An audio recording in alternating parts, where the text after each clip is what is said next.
අද දිනේ ප්‍රධානතම තේමාවක් වෙච්ච වල්ලේගම හාමුදුරුවන්ගේ එහෙම නැත්නම් 15 අවුරුදු දැරියට යුක්තිය ඉෂ්ට වෙනවද කියලා සමාජය හමුවේ තියෙන ප්‍රධාන ප්‍රශ්නාවලියට කිසියම් ආකාරයක උත්තර දෙන්නත් නෙවෙයි මේ යුක්ති ක්‍රියාවලිය කොහොමද ප්‍රශ්නදායකද වෙන්නේ කියන කරුණු මතු කරන්න සඳු. විශේෂයෙන්ම දැන් මේ සිදුවීම සිදු වෙලා කාලයක් ඉක්ම ගිහිල්ලා තිනවා. අපි දැක්කා මේ ලංකාවේ ප්‍රධාන මාධ්‍ය විශාල ප්‍රමාණයක් මේ සිදුවීම මගහැර යනවා.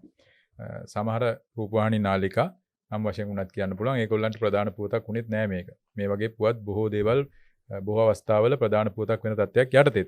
ඒතකොට අපි මේ සිදුවීම ගැන දිගින් දිගටම වොයිස් ටියුබ් නාලිකාවෙන් කතා බහ කළා. යුක්තිය ගැන කතා කළා. ඒකදී අපි දිගින් දිගට කියපු දෙයක් තමයි නෛතික ව්‍යාහාරයේ පවතින දෙයක්. ඒක තමයි මේ යුක්තිය ඉටු වෙනවා පමණක් නොවේයි.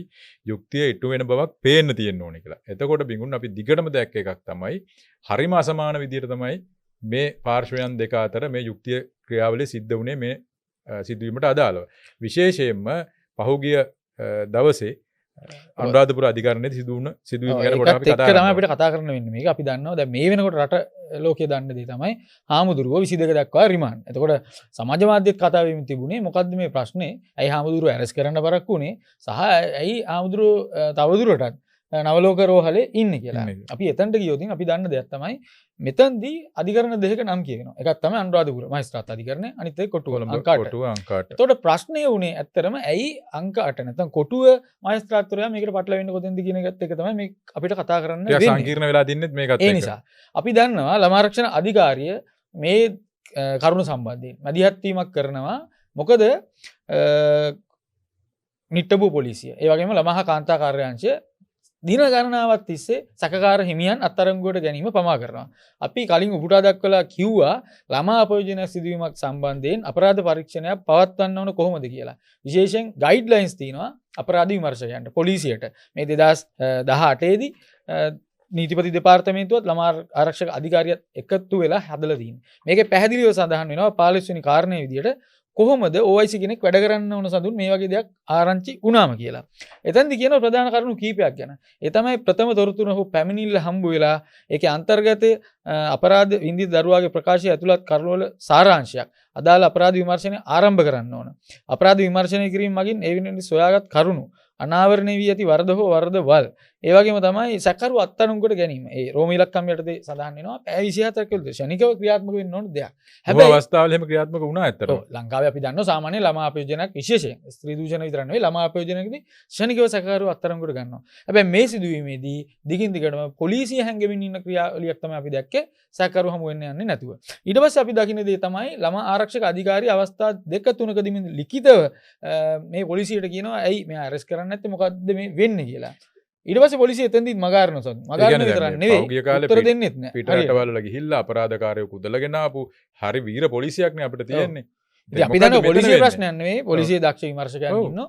කොහෙන් හෝ පොලිසිය අතාඹර තත්ත්වයක් අපි දැක්කා. ඊට පස්සේ මොකද වෙන්නේ? පොලිසිය දෙතුන් පාරක් කිව්වත් මේ අය ක්‍රියාත්මක වෙන්නේ නැති හින්දා අනුරාධපුර මහේස්ත්‍රාත් අධිකරණයේ තිබුණු නඩුවට අදාළව ළමා ආරක්ෂක අධිකාරියේ නීති අංශය මැදිහත් වෙලා මෝෂන් එකක් දානවා. දාලා කියනවා මෙන්න මෙහෙම දෙයක් මෙතන වෙනවා කියලා.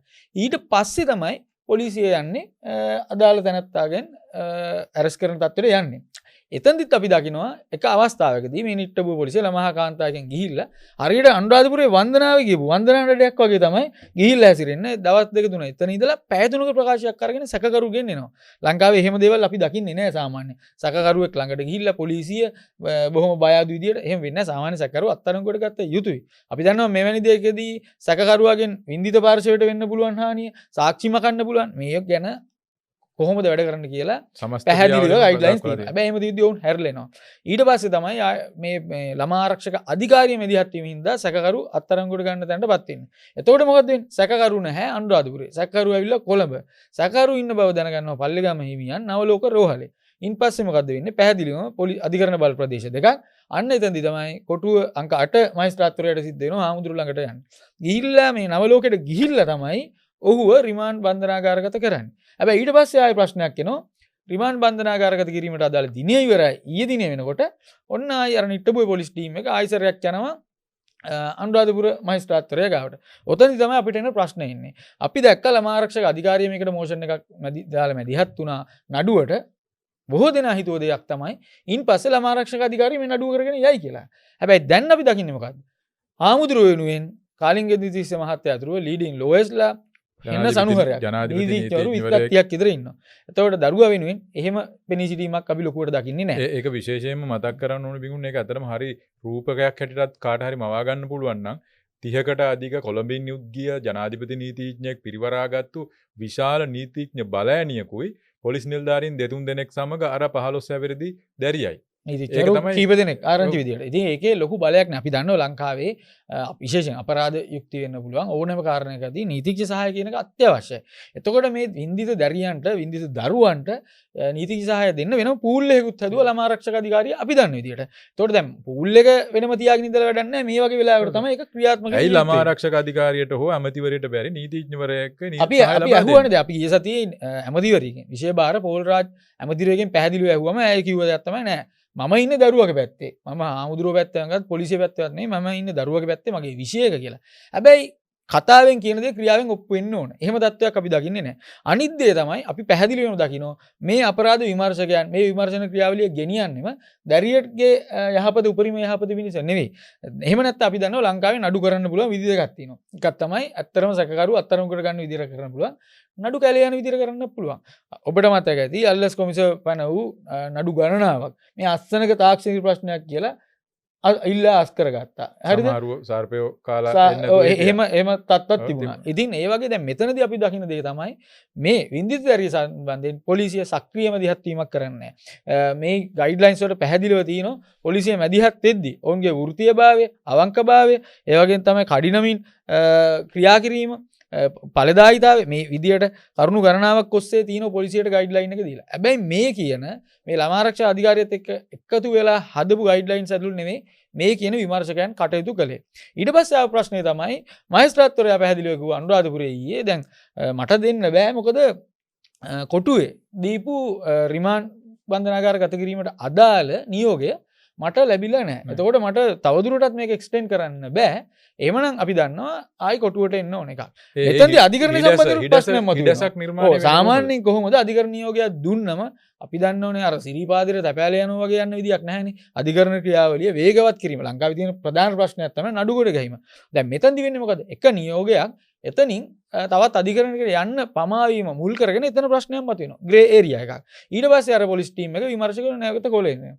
දැන් මෙතනදී නැවතත් මහේස්ත්‍රාත්වරයාට අංකාට මහේස්ත්‍රාත්වරයාට ආමුදුරුවන්ගේ දෙපතුල් ගාවට ගිහිල්ලා තමයි ඔහුව රක්ෂිත බන්ධනාගාරගත කරන්න වෙන්නේ. ඒ විතරක් නෙවෙයි. තවත් පැහැදිලි ප්‍රශ්නයක් තියෙනවා. ආමුදුරුවෝ ජාතික රෝහලට හෝ බන්ධනාගාර රෝහලට ඇතුළත් කරන්න කියලා පැහැදිලිව මහේස්ත්‍රාත්වරයා පසුගිය අවස්ථාවේ කිව්වා. හැබැයි අද දිනෙත් අපි දැක්කා කිසි ප්‍රශ්නයක් නැතුව ආමුදුරුවෝ නවලෝක රෝහලේ ඉන්නවා. මේ සම්බන්ධයෙන් අපි ප්‍රිසන් එකේ බන්ධනාගාර පැත්තෙන් අහුවම වුන් කියන කතාව තමයි නවලෝකේ පරිපාලනයේ ආමුදුරුවෝ රිලීස් කරේ නැහැ. තවදුරටත් අන්ඩර් ට්‍රීට්මන්ට් මේ ප්‍රතිකාර ලබනවා කියලා. නමුත් අපි දන්නවා ලංකාවේ තියෙන ප්‍රධාන ප්‍රශ්නයක් තමයි ප්‍රභූ පන්තිය විශේෂයෙන්. සාමාන්‍ය මිනිසුන්ට මේක කරන්න අමාරුයි. ප්‍රභූ පන්තිය Taman අත්අඩංගුවට ගන්න නියමිතයි කියලා වගේ දැනනකොට ඔය ජනප්‍රිය ටිකක් ඉහළ පෙළේ රෝහලකට යනවා. ඊට පස්සේ එතනිනුත් බන්ධනාගාර රෝහලට යන්න පුළුවන්ද කියලා බලනවා. එහෙම නැත්නම් එතනම තවදුරටත් ප්‍රතිකාර ගන්න පුළුවන්ද කියන තත්ත්වය තමයි ප්‍රශ්නේ. දැන් මෙතනදී වෙන්නේ මොකද? මෙතනදී පැහැදිලිව කියනවා ජාතික රෝහලට හෝ බන්ධනාගාර රෝහලට හෝ ඇතුළත් කරන්න කියලා. හැබැයි අද දිනේ දක්වා අධිකරණය කියලා දීදී අද දිනේ දක්වා විමර්ශකයන් ඒක කරලා නැහැ. ඊට පස්සේ බන්ධනාගාරයෙන් ඇහුවම කියනවා මේ නවලෝකෙන් කිව්ව හින්දා තියාගෙන හිටියා කියලා තත්ත්වයක්. අපි දන්නවා අධිකරණ වෛද්‍ය නිලධාරී මෙතෙන්දී පැහැදිලිව පරීක්ෂාවට ලක් කරනවා. ඒ වෛද්‍යවරුන්ට එන්න පුළුවන් නිගමනයකට මෙයාට එහෙම තත්ත්වයක් තියෙනවද? දැන් ඉහෙන් බහින රෝගයක් තිබුණේ නැහැ. සති ගානක් තිස්සේ හාමුදුරුවන්ට අපි දන්නවා අනුරාධපුරයේ ඉන්නකම්. Tamange පස්සේ පොලිසිය පන්නනවා කියලා දැනගන්නකොටම තමයි හාමුදුරුවෝ කොළඹෙන්නේ. අනිත් එක තමයි මේ හාමුදුරුවෝ මේ කියන ආගමික සංස්ථාව මේ කියන ධූරය මුල් කරගත්ත යම්කිසි අපි දන්නවා පොලිසියේ ආමුදුරුවන්ටත් හම්බ වෙනවා ගාඩ් එක. එහෙම තත්ත්වයක් නේ උතන තියෙන්නේ. එතකොට පොලිසියට අමාරු වෙනවා මූලදී ආමුදුරුවෝ ඉන්න කොහෙද කියලා හොයාගන්න. සාමාන්‍යයෙන් මේ ගමේ කෙහෙල් කනක් කපු කෙනෙක් නෙවෙයි. මේ වගේ කෙනෙක් හොයාගෙන පොලිසියට එච්චර අමාරු වෙන්නේ කොහොමද කියන එක ප්‍රශ්නයක්. අනිත් එක තමයි අධිකරණයේදී කරුණු ඉදිරිපත් කිරීම. දැන් කාලිංගින්දිස මහතා ඇතුළු මේ බලවත් නීතිඥවරු කරුණු දක්වද්දී දැරිය වෙනුවෙන් කරුණු දක්වන්න එහෙම අපි කියන ප්‍රතාපවත් එහෙම මැදිහත් වීමක් කළ හැකි ගණේ නීතිඥවරු අපි දකින්නේ නැහැ. අනිත් ප්‍රශ්නේ තමයි මෙතන පැහැදිලිවම මේ විමර්ශනය බාල්දු කරලා හොද හොදේ මඩේ දාන තත්ත්වයක් ඇතුළතදී මේ විමර්ශකයන්ට පුළුවන් ද දැරියට පැහැදිලිව යුක්තිය ඉෂ්ට කරන විමර්ශනයක් කරන්න. තැන ප්‍රශ්නයක් තියෙනවා. අපි මුල ඉඳලම කිව්වා පොලිසියේ එහෙම නැත්නම් දේශපාලන බලය තියන අයගේ මැදිහත් වීම නිසා තමයි මේ විමර්ශන ක්‍රියාවලිය මෙච්චර ප්‍රමාද වුනේ. සැකකරු ගත්තේ නැත්තේ. ලංකාවේ වෙන දේවල් වලදී ඔහොම වෙන්නේ නැහනේ. පරිවේශනීය සාක්ෂි මත පළවෙනි වටේදීම ගන්නවා. සමහර ඒවාට මෙඩිකල් ලොකු ප්‍රශ්න ඉන්නෙත් නැහැ. අරෙස්ට් කරනවා. එතනින් පටන් ගන්නවා. කරපු ගමම අරෙස්ට් කරපු අවස්ථාවදී. මේක දින ගානක් හොද මඩේ දාලා බැරිම තැන හන්දියට ආවම තමයි හාමුදුරුවෝ අරෙස්ට් කරේ. අරෙස්ට් කරායින් පස්සේ දැන් මතුවෙන ප්‍රශ්නේ තමයි මේ යන ක්‍රියාවලිය උඩ මේ විමර්ශකයන් යටතේ දැරියට යුක්තිය ඉෂ්ට වෙයිද කියලා. ඉතින් අපි යෝජනාවක් කරන එකක් තමයි ළමා ආරක්ෂා අධිකාරිය මැන්ඩේට් එක තියෙනවා. හැමදිනිය අපිට සහතිකයක් දුන්නා. තවදුරටත් අත් බැඳගෙන ඉන්න එපා. අනිත් එක තමයි අපි දන්නවා පොලිසියේ එක්කව අතඹරලා තින්නේ. නැත්නම් අත් දෙක ගැට ගහලා විමර්ශන තත්ත්වයක් තියෙන්නේ. අපරාධ විමර්ශකයන් ඉන්නේ අත්‍තරම වින්දිත පාර්ශවයේ පැත්තේ නැත්නම් අපරාධ සහායකයන් පැත්තේ නැත්නම් සැකකරුගේ පැත්තේද කියන ප්‍රශ්න කිරීම දක්වා ඒක ඇවිල්ලා තියෙනවා. එතකොට මේ තවදුරටත් අධිකරණ බල ප්‍රදේශ දෙකක මේක එහෙට මෙහෙට දෝලණය වෙන්නේ හාමුදුරුවෝ ඇවිල්ලා මේ කොළඹ හැංගිච්ච නිසා. ඇත්ත කතාව ගත්තොත්.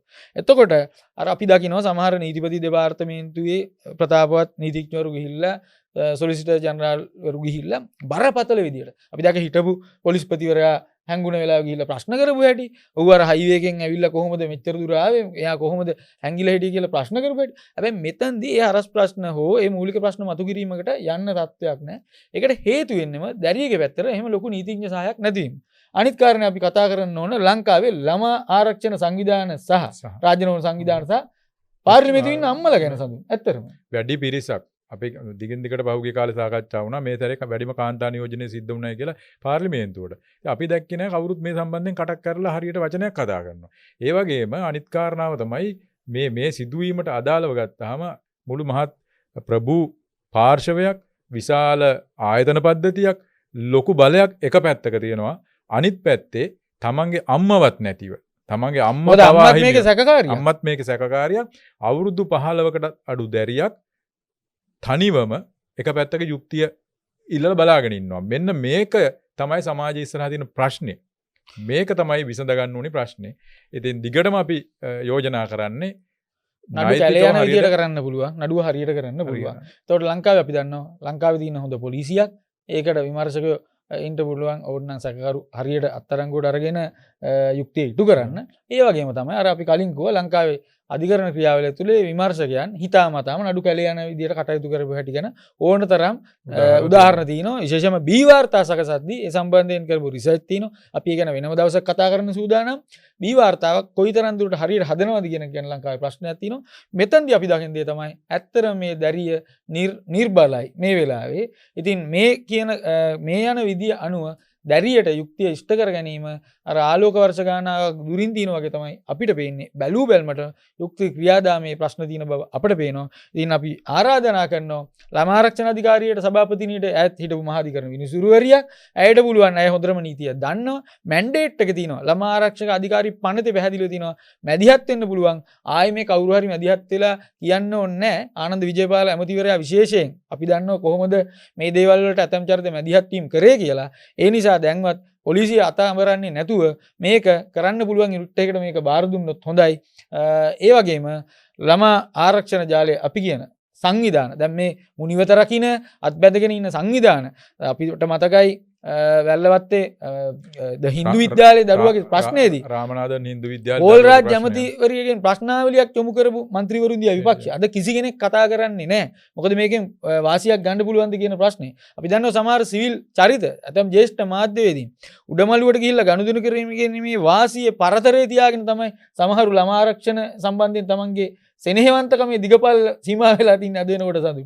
ඉතින් එහෙම වෙන්න ඉදියක් නැහැ. දරුවෙන් නම් කාගේත් දරුවෙක් විශේෂයෙන් මේ දරුවා තමන්ගේ අධ්‍යාපනය ලැබීමේ මූලික අයිතිය ප්‍රශ්න කරන පරිසරයකට තල්ලු වෙලා ඉන්න වෙලාවක පාර්ලිමේන්තු ඉන්න අම්මලට අපි කියනවා අර එකමිට රොද බැදගත්ත කණ්ඩායමට කියනවා දැන් හඬ අවදි කරන්න. තවදුරටත් නිහඬව ඉන්න එපා.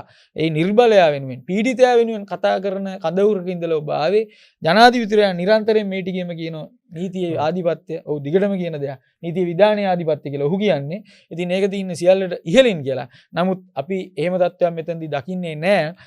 විමර්ශකයන්ගේ අතහැඹරු තත්ත්වයක් ජනාධිපතිතුමා මේක බලන්න පොලිසිය බාර ඇමතිවරයා විශේෂයෙන් මේ බලන්න මේ වෙන්නේ මොකද්ද කියලා දන්නේ නැත්නම් මේ ගයිඩ්ලයින්ස් කොහොමද කඩලා තියෙන්නේ මේවා වයලේට් කරලා තියෙන්නේ කොහොමද කියලා අහන්න අපි වෙන්නන්න කරුණින් කරන සහ මේ විමර්ශනය මෙතනින් එක්ක ළමාරක්ෂණ අධිකාරියට දෙන්න හරි තැනකට බාර දෙන්න හරි යුනිට් එකට ළමාරක්ෂණ අධිකාරියත් අත්බැඳගෙන ඉන්න එපා තවදුරටත් අපි යෝජනා කරනවා කඩිනමින් මේකට මැදිහත් වීමක් කරන්න මේකේ ඇත්තටම අපේ යෝජනාව මේකේ වංගු ගහන්න හදන්න එපා මේක ඓතිහාසිකයි ඉතිහාසයේ බලන් ඉන්නවා මේ යුක්තිය මේ දැරියට ඉෂ්ට වෙයිද කියලා ඒ වගේම හිමියන්ටත් යුක්තිය අපි නිතරම කිව්ව දෙයක් තමයි සමහරු යන ගහලා තිබ්බා එහෙම බෑ හාමුදුරුවෝ තාමත් පූර්ව නිර්දෝෂී භාව වෙනවා හාමුදුරුවෝ සැකකරුවෙක් මේ කරන හදන වැඩෙන් ඇත්තටම අපිට තේරෙන තමයි විත්ති පාර්ශවයට අගතියක් වුණායයි කියන තත්ත්වයට විමර්ශකයන්ම කල්තියාම තර්ක හදලා දෙන පරිසරයක් දකින්නේ මේක ශක්තිමත් නඩුවක් බවට පත් වෙන්නේ නැහැ. මොකද මෙතනින් පස්සේ තියෙන විශාල ක්‍රියාවලියක් ඊට පස්සේ නීතිපතියගේ ලංකාවේ අපි කිව්වා මහාධිකරණයේ නඩු 4000 මාර්තු මාසෙ විතරක් 1000 ගාණක් ළමා ප්‍රයෝජන සිදුවීම් සම්බන්ධයෙන් මේ ජාතිය ජීවනාලිය කියන රටේ ගොදුනාහරට කියන දරුවන් සම්බන්ධයෙන්. ඉතින් මේ தත්ත්වය පාස් කරලා යන්න බෑ මේ ආණ්ඩුවට. මේක ලිට්මස් ටෙස්ට් එකක් කියන එක තමයි අපි කියන්නේ. අපිත් ඇස් දැල්වල් කියන්නේ බලාගෙන ඉන්නවා. ආණ්ඩුව වගේම විපක්ෂ දිහාත් ළමා ඊනියා ඒ වචන තමයි කියන්න වෙන්නේ ළමා ආරක්ෂණ ජාලය දෙසක්.